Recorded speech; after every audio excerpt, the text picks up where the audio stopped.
Warning, due to some language and subject matter, listener discretion is advised.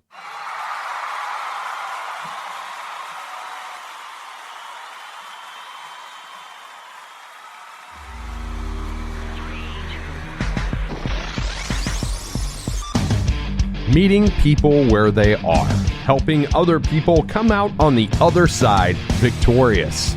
The philosophy that fitness can be one of the greatest tools we have to prepare the mind, body, and soul for life. These are some of the values held by my next guest, founder of Vital Training Systems in Denver, Colorado, and striking coach for Elevation Fight Team.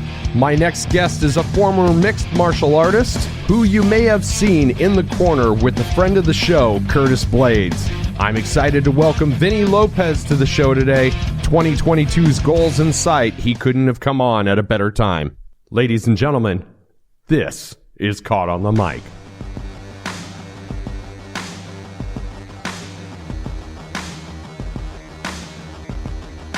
Ladies and gentlemen, I could not be any more excited than to be sitting across from, virtually, my friend Vinnie Lopez. How you doing, sir? Yeah, I'm doing good, brother. It's a nice morning over here. It's nice and chilly. I'm warm in the house, getting some work done. You know, I couldn't be better. You guys got some snow, didn't you? We got a little bit last night, just a little sprinkles. It's been pretty mild this winter, man. So I like mild winters, if I'm being honest. You and me both. Yeah. Dude, and the funny thing is you'd think I'd move out of the Midwest because I don't like the cold, bro. I hear you, man. Me neither. But I don't know, man. Something about Colorado and all the sun here, you know, it's really sunny. As cold as it can get, it always has an element of sunshine to it. So Colorado's pretty dope in that way. Yeah, we've got a lot more humidity where I'm at in Nebraska, and I lived in Colorado when I was a kid, and we'll probably circle back to that at some point. But it's weird because 20 degrees in Nebraska hits a lot differently than 20 degrees in Colorado. It's totally weird. Yeah. You are the owner-operator of Vital Training Systems, and you're also a strength and conditioning coach and striking coach for Elevation Fight Team. Am I correct with that? Yes. Yes, you are. Yes, you are. Why don't you introduce yourself and tell a little bit about your backstory? So, yeah, my name is Vinnie Lopez. I got into the fight game in around 2004. Coach by the name of Sheldon Marr pulled me into his facility. He saw me bouncing at a strip club. And he's like, Yes. "Hey, you need you need to come spend some time in my gym." And I was like, "You know what? You're right." So I go over there and I just fall in love. I fall in love with grappling arts. I fall in love with the striking arts. I boxed a little bit as a kid as well. You know, the fight game's always been in my family. You know what I mean? We've always loved combat sports. So because of that, I always had my hands in it slightly. You know, I was a little bit too much of a knucklehead when I was young to get serious about anything. But Sheldon Marr pulled me into his gym at an early enough age.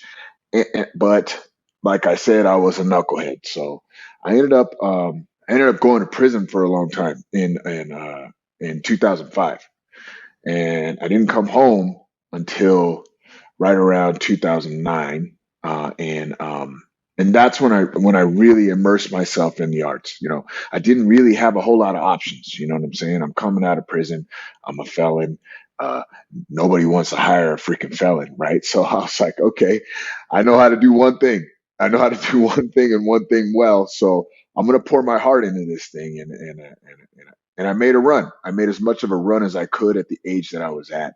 I lost a lot of quality years there, but because of where I came from and because I knew I only had a short amount of time to play this game, I always kind of knew I better set myself up. You know, I better understand where I'm headed when this small window of fighting closes for me. And in 2013, I had a fight career. You know, it was up, it was down.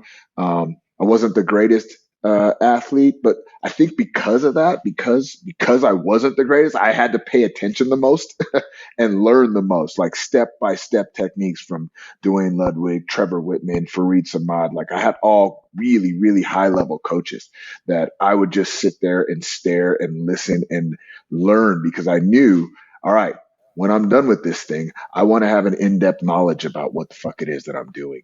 So, Right. so because of that, I immersed myself in learning. My fight career was up and it was down. And I ended up retiring in 2013. I saved up every damn penny I made from fighting, and I took a chance, man. I threw it all on red, so to speak, and I opened up my facility in 2014, and at first I was kind of just training general population. I didn't really know that I was going to start training fighters until Leister Bowling came up to me. He was, I had been retired for like a year or two, and he came up to me and he was like, I want you around the guys. I want you on the team. I want you to be here spending time with the guys. And so Leister pulled me in. I started coaching the guys from more of a striking perspective, and then some of the guys started wanting to come with me over to address some of the S&C protocols. And man, the rest is history, man. I've been blessed to corner all over the world. I've been blessed to corner some of the best fighters in the game, be around some of the best fighters in the game. And I mean, we've won Team of the Year, I think, twice. I try not to pay attention to that shit, but it is cool anyways.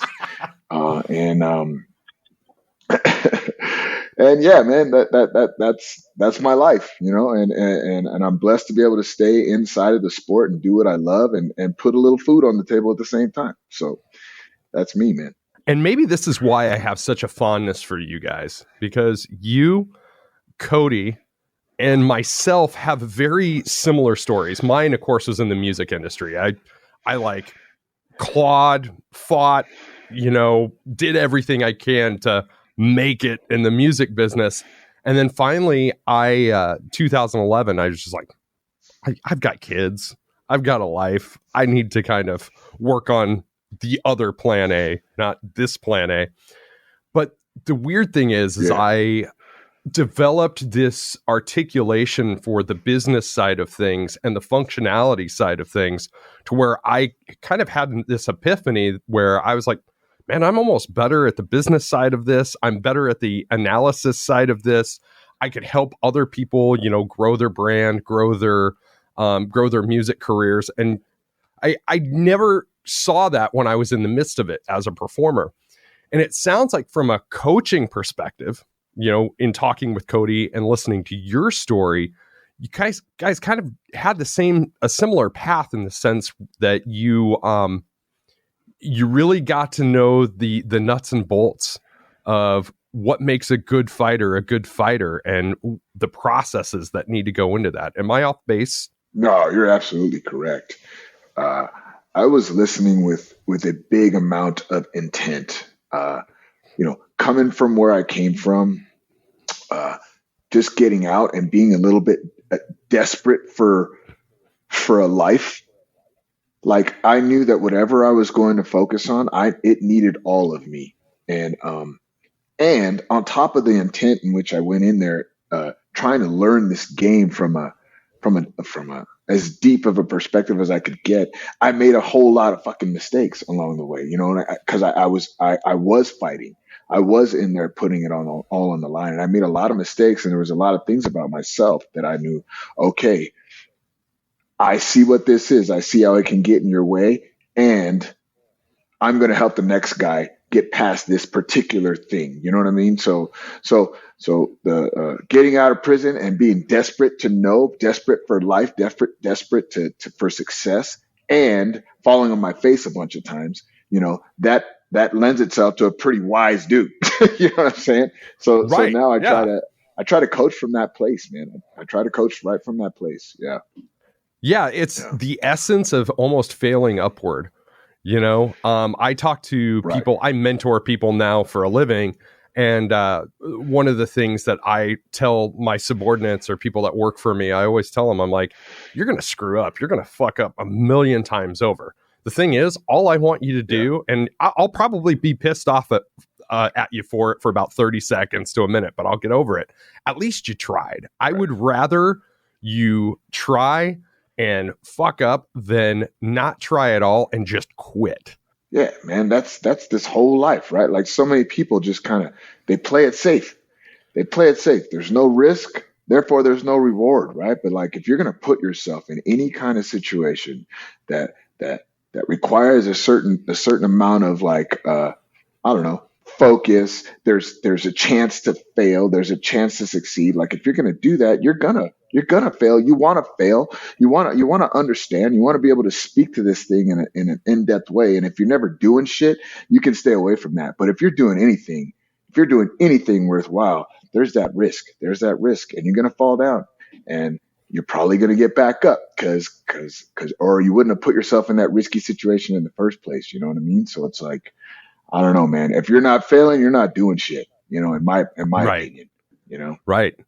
Yeah, absolutely. And the thing is, you know, and we're going to touch on this here in just a moment. Every day is New Year's Day. Every day is a brand new day to kind of start over and start fresh. And, you know, just because you failed yesterday doesn't mean you can't get up and try again today. Right. Absolutely. The byline, I was watching some YouTube videos in regard to your gym. And one of my favorite parts was most badass gym in downtown Denver. Your words, sir. so let's talk a little bit about Vital Training Systems, what some of your programs are, how that actual business came to be about, and just give us some insight. Yeah, man. You know, Vital Training Systems kind of embodies my journey, man. It's about the mental toughness it takes to get through the darkness, you know, like I spent a lot of time in that place and it shaped a lot of who I am. A lot of how I address life in this today was shaped, you know, behind those walls. And I don't discount that as being a positive thing for me. I know it could be a negative for a lot of people, but for me, I was able to use it in such a way that it's springboarded my life. So I take that darkness piece, right? I take the experiences that I learned from getting my fucking ass kicked, you know what I mean, and getting back up. Getting my fucking ass kicked and getting back up. I take all of the wisdom that I got from all of the great coaches that I had. I had the best. I don't even know how I ended up in those rooms, but I did. And I want to give that because what it did for my life, man, like I wouldn't be here today if it weren't for all of those experiences. What it did for me was unspeakable. And I want people to have a little taste of that. So because of that, it is a badass facility. It is a no bullshit facility. You don't want to fucking be in there if you're half-assed because you will get called out, you will get pointed out, and you will have to kind of face the facts and the realities about why you're even in here in the first fucking place. So I bring all of that experience, all of that energy, all of that passion to the general public, to give them a taste of what it could look like. You know what I mean? And people love it. They love it. They love the no nonsense. They love the approach. They know when they go in there, they're in there doing something because I remind them about it every chance that I can get. You know, we offer striking programs in there, you know. I try to keep more of the technical professional setting training to myself because ultimately my programs that are in the gym, the fight game, the strength and conditioning stuff, and the teaching the fighters, that's my thing. That's like my passion. That's what drives me. That's not my business, right? Those fuckers, half of them don't got a fucking penny to their name. So it's like, you know, I do it because I love them. You know what I'm saying? And sometimes it pays off, sometimes it doesn't, but I don't give a shit because I'm going to do that anyways because it's my passion. Now, my striking programs and the conditioning programs and the facility is geared toward the general population to get a small taste of what it looks like, to fight back a little bit. And I love what I do, man. I love what I do. We got some badass coaches in there that have gone through extensive training and extensive learning about how it is and where it is that I come from and what I want this facility to represent. And they all embody it to the T. Otherwise, they get their ass fired anyways. So it's like, you know, if you don't embody the values of Vital Training Systems, and that's all of it, and understand it to a T, then you just can't be in there because the experience is important to me. The experience for these people that are coming in, I want them to feel what it really is. So, yeah, it's pretty badass spot, man. I gotta admit. I like that one of your promotional lines is that you meet people where they are. Do you have various skill levels or skill sets, kind of ways that you evaluate people if they were a new client for Vital Training Systems? Absolutely. Yeah. Everybody that walks in those doors goes through an assessment, both like a physical assessment and a bit of a mental check about why you're in there, you know, through a questionnaire, through a movement assessment. You know, we take them through that first and foremost. And then what that means, you know, I meet you where you're at is like, man, everybody's fight looks different. Everybody's fight looks different. You could come into my facility getting ready for the biggest fight of your life, you know, actual fight like Curtis Blaydes, Derek Lewis, or whoever, you know what I mean? Alistair Overeem, Curtis Blaydes. Like, you come in here and I'm going to prepare you for that fight. Or your fight could be, I have to lose 150 pounds. You know, that's your fight. Or another guy's fight, I just had an aneurysm. The right side of my body doesn't work. I need to get my life back. There's a bunch of different people in there.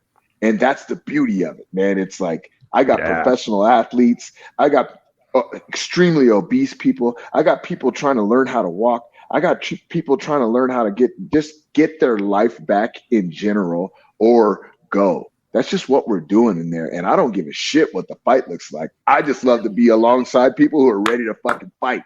You know what I mean? Yes. It inspires me. I get chills through my body even talking about it. You know what I mean? Because I get addicted to that shit. I like to see people win, man. I like to see people win, man. And especially when they think they can't. That shit's fucking fires me up, man. And that's what my facility is all about. Yeah. I love that because, you know, and this has been my observation actually with all of you Colorado guys. You know, I was super impressed when I had Zac on this show. I'm like, dude, this guy is going to be, I don't like dropping this, but like, this guy's going to be a star someday. Yeah. Like, he just mindset, you know, in general. But there's something about that fucker's a steel trap up there, man. Like, he is. Right? Oh, God. Yeah. I know. It's like, man, I feel like a lazy piece of shit now after I got done talking to you. But the thing is a lot of what you're talking about is like tough love, but you guys all exude this level of core values that I've talked to other fighters and other places and people local to me, and you know, but there's something about all of you Colorado guys and all of you guys that are running around with Elevation Fight Team and your gym and Cody's gym, and it's like there's something very impressive about that. How do you merge both mindsets together? Like your values that make you guys such humble and great people, but not afraid to call out the bullshit whenever you need to call out the bullshit.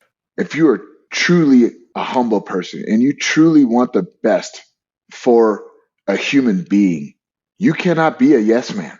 You have to be able to point out the holes and the flaws and be passionate enough about it and humble enough about it in your approach and how you say these things to actually walk this person anywhere. Otherwise, yeah, you can be nice all the time and fucking, yeah, good job, pat on the butt, pat on the butt. And that's cool. That's cool. And there's a time for that. And understanding when and where, man. Like sometimes people just need to be encouraged. Sometimes people just need to be like patted on the butt and feel like, hey, nice work. Other times, if they're going to move anywhere in this life, they have to be pushed. they have to be exposed to the truth about where their shortcomings are coming from. And I think me, Cody, and some of the other coaches here on Team Elevation, we pride ourselves on being aware, relationally like mature enough to know when and where what approach needs what. What's going to be the most effective approach here for this person, based off where they're at. And, we train ourselves outside of the gym, outside of the fight game. Cody and him and I, we do a lot of work together. We do a lot of work both in the fight game and outside of the fight game. We do a lot of men's work, man.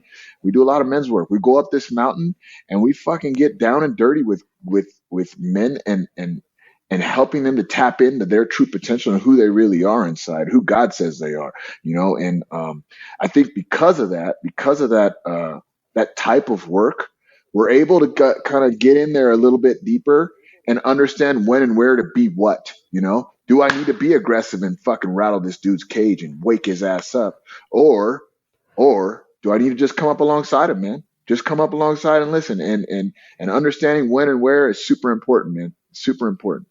Absolutely. Yeah. Gosh, that's phenomenal.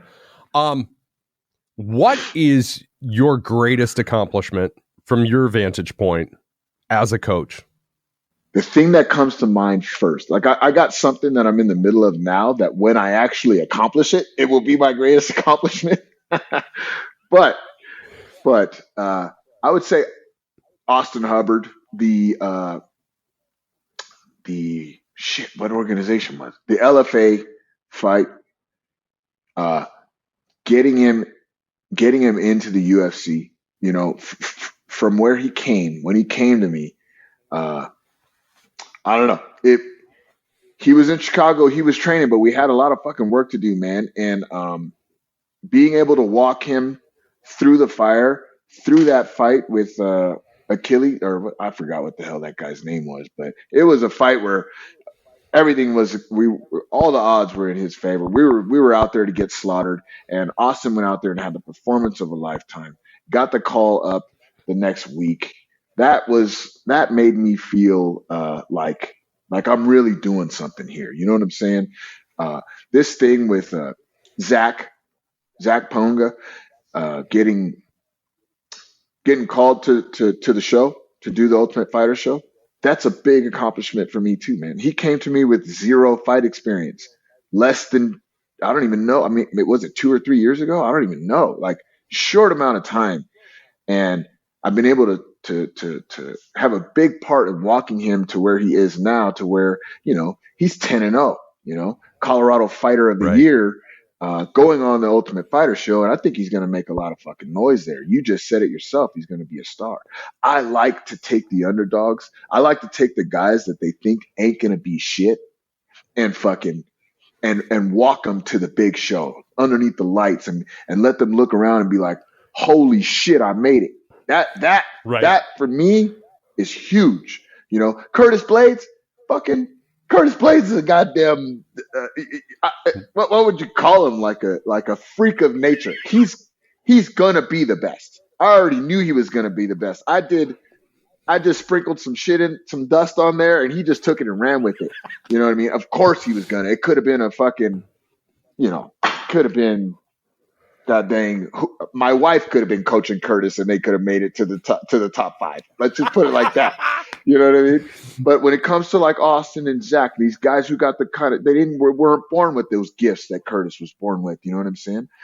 Didn't wrestle collegiate wrestling like Curtis did. Didn't take that path. It's those guys, man. Those are the guys that fill my heart up with pride, and I love doing it. Yeah. Yeah, for sure. So what's something that people misunderstand about you? Yes. They we kind of touched on it earlier, like this humility, tough love thing. Yeah. Based off of how I look, like I'm tattooed from head to toe. I do have an aggressive approach to how I love. You know what I'm saying? Like, even when I'm coming up alongside you, it sounds a certain type of way coming from me. You know what I'm saying? So people can sometimes misunderstand my aggressiveness for, uh, it's almost like, the exact opposite of mistaking my kindness for weakness. It's like the exact Right. opposite of that. They mistake my passion for anger. Like it. Oh, I always get mixed with that. So people stay. God, I get that. Yeah, people stay away from me a bunch, man. Even on our own team, they stay away from me because they haven't like broken through that to see that that's how I'm trying to come up alongside you. That's how I'm trying to show how much I care. And so it gets misconstrued a bunch, but the people who, and because of that, my circle stays fairly small. But guess what? I fucking like my circle staying fairly small. Yep. You have to be able to get past the fear of, hey, this guy looks aggressive and sounds aggressive. If you can't get past that, I really don't want to be involved anyways. You know what I'm saying?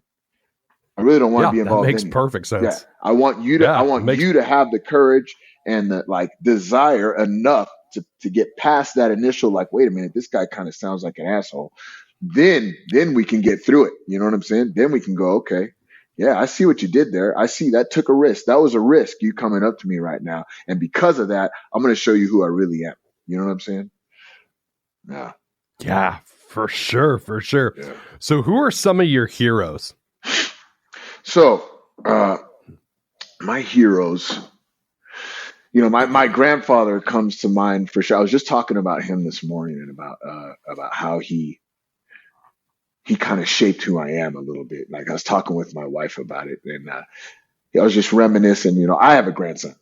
I have a grandson right now, and he needs me. You know what I mean? He needs me in a big way, kind of like I needed my grandfather in a big way. Without him, I probably wouldn't even be here today.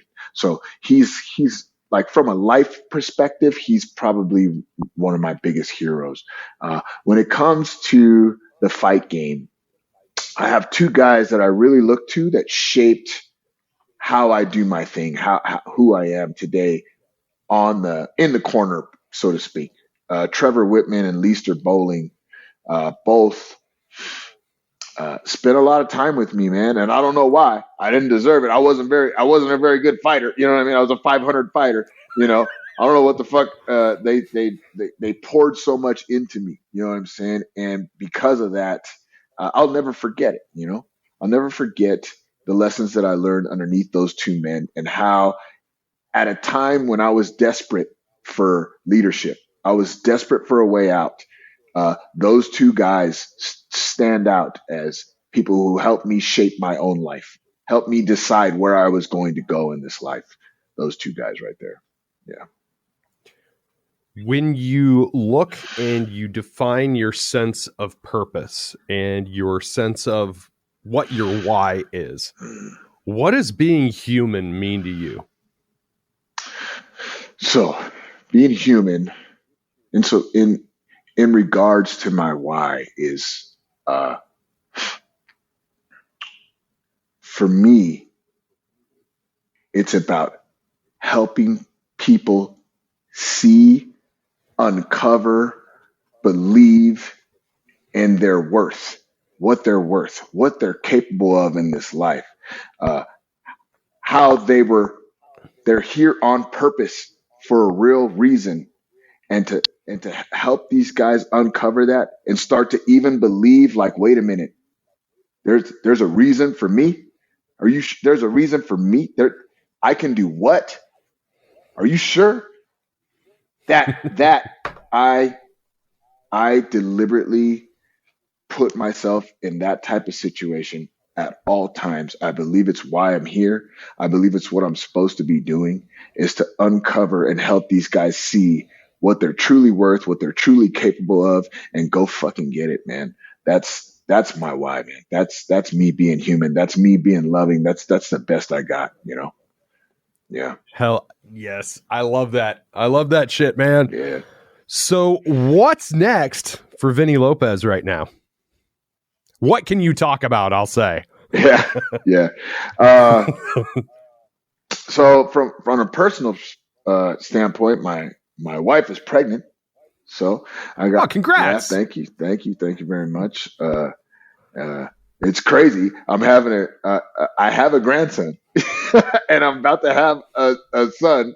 So we're all screwed up, bro. Like, it's crazy. You know, it's this big Puerto Rican family that's all like the branches of the tree go a bunch of different ways. But that's like a big thing personally for me.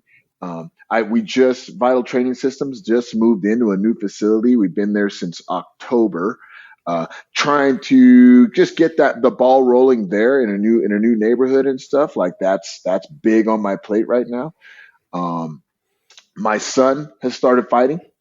And Nice. that's what I was going to tell you is going to be my biggest achievement eventually, is coaching my son is super fucking challenging, super challenging. And if I can find a way to navigate through this thing, it's going to be huge for us as a family. And yeah, of course we got fights coming up. Big Curtis, they don't put him on the shelf for too long, so he's going to be kicking somebody's ass soon. Razak, he fights mid-February. I got Lavelle. Lavelle's going to fight in March. We got a lot of fights coming up because we had a nice little break over the holidays, which was nice. So we're going to be busy as shit this spring. I know it. So just, yeah, man, those are kind of like the hot spots for me right now. Yeah. I think it was incredibly underscored when we talked earlier how much of a family business Vital Training Systems is. Yeah. Like, because that's you and your wife. That's everybody, right? Oh yeah. That's me and my wife and very close people.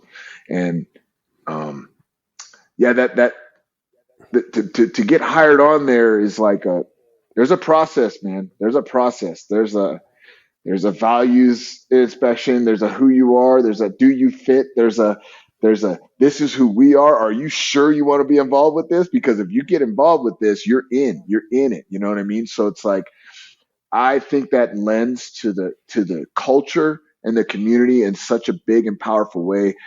People walk in that place and they go, what the hell? What's going on in here? There's something different about this place. And I think it's, it starts with me and my wife, man. It starts with me and my wife. And people are sometimes amazed by that. You work with your wife? I'm like, hell yeah, dude. We've been doing this thing together every fucking day for the last 10 years. And it ain't going to change because she's my eyes and ears and I'm her muscle. You know what I mean? And what's cool is we just my training manager, her name is Georgie Hobson. She's a big piece of the puzzle there. And I had this other guy that I hired on about a year and a half ago. And Jen and I are really big on healthy marriage, right? Like true love, true respect, true communication. We really pride ourselves on doing this thing right. And another group, a couple coaches are going to be getting married underneath our roof. They met and they kind of dived into our teachings and our protocols, and they understand and they know how we feel about marriage. And they just got married 2 days ago. And like you said, it's a family, right? And like, yes. And like there's just that energy inside of there, and we're so proud of how it feels in there, how real it feels, how authentic it feels, and how and the beautiful things that are happening underneath that roof, like this fucking marriage. That at first I was pissed about it, dude. I was like, "You did what? You're doing what? You're banging the coach? Like, what the hell are you doing?" I was like, "You're not supposed to be doing that, bro. Like, what the fuck? You better not be." And I was like, unless it's 100% real, unless this thing is no fucking joke. If it's no joke, I fully support it because I believe in marriage that much. But if you're playing games, dude, I'm going to kill both of you. I'm going to kill both of you. And right. And ultimately, here we are, man. And so far, so good. But yeah, family is super important to us. Yeah. That's beautiful, man. That's beautiful. So here we are. We've just finished the second week of January. Now, I know as a guy that goes to the gym 5 days of the week, one of my biggest pet peeves, and it's the dumbest shit ever, I have to get over it myself, is the New Year's resolutioners. But the thing is I have to have a sense of empathy because everybody starts somewhere. So have you noticed an upswing of traffic, of inquiries for the gym, or people wanting to join on with the gym recently? Definitely. There's been an uptake, but in my facility, it's a bit of a private facility. Like there's no like open gym membership. Right. You can't just come in there. You have to be working with a coach, or you have to be in one of our class programs to even be in there. So because of that, it kind of weeds out the like riffraff. You know what I mean? Yes. Which is super important to me. I was like, dude, I need to know who's in my facility. So we cap it at a certain amount of people that are even allowed to be in there. And because of that, the quality of the people who are in there and their commitment to fitness, they know on the front end, inside of that questionnaire, inside of that assessment, they know what will be expected of them. Like it's very, very clear. And if that's not going to work for you, we're not the facility for you. So we don't have a huge amount of turnaround. Like if you're going to come in here, it's a commitment. We're going to be doing this thing for a while together. And I think most people who come to my facility understand that on the front end, because we're extremely referral based. You know, like a friend told a friend, and then they told them, don't go in there bullshitting, because if you go in there bullshitting, they're gonna call you out on it. Right. That's awesome. So what are some words of wisdom you have for anybody listening to this podcast? You're here for a reason. There's too many men out there right now floating around with no sense of worth, no sense of purpose, and no drive. And I believe that is going to be the downfall of our society. The men in this country and our communities need to stand up and take their roles as leaders in their households, in their communities, and it can start in somewhere as simple as a gym, just to remind yourself that you're a fucking warrior. You're a fucking animal. And this world will collapse unless we stand the fuck up. Stand up and be the man God designed you to be. That's my words of wisdom. I love it, man. Vinnie Lopez, it has been a pleasure talking to you. The world is a better place with you in it, my friend. We got to do this again. Hey, I'm always around, man. Let's do it. I loved it. I had a great time. Thank you very much. It was a great honor to have Vinnie on the show today. You can find more on him at vitaltrainingsystems.com, and also seek out Vital Training Systems on all forms of social media. While you're checking those out, make sure you check out Elevation Fight Team on all forms of social media, and High Altitude Martial Arts on all forms of social media as well. You can find me at www.caughtonthemic.com and find me on TikTok, Twitter, Facebook, and Instagram. Make sure you give us that 5-star review on the Apple Podcast app. And just recently, Spotify implemented a rating system. Would appreciate a 5-star review there as well.